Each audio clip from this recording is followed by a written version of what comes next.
सबसे पहले warm up की एक्सरसाइज करेंगे, उसमें फ्रंट रेजेस, स्ट्रेचिंग,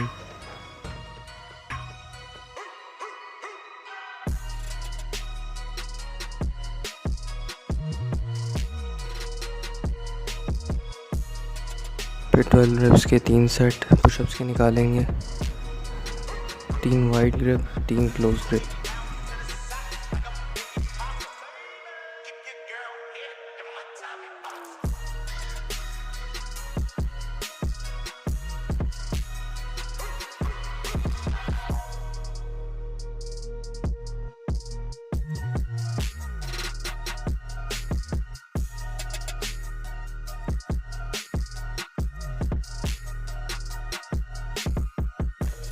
इसके बाद सीटेड डंबल प्रेस लगाएंगे।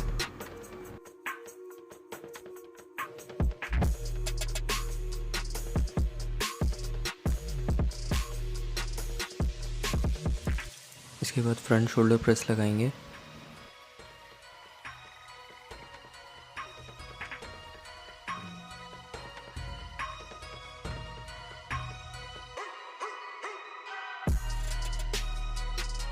इसके बाद बारबल ओवरहेड बैक प्रेस लगाएंगे।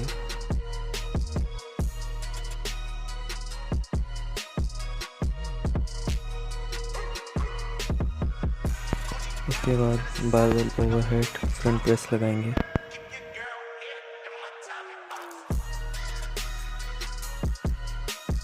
इसके बाद बेंट ओवर रिवर्स फ्लाई लगाएंगे।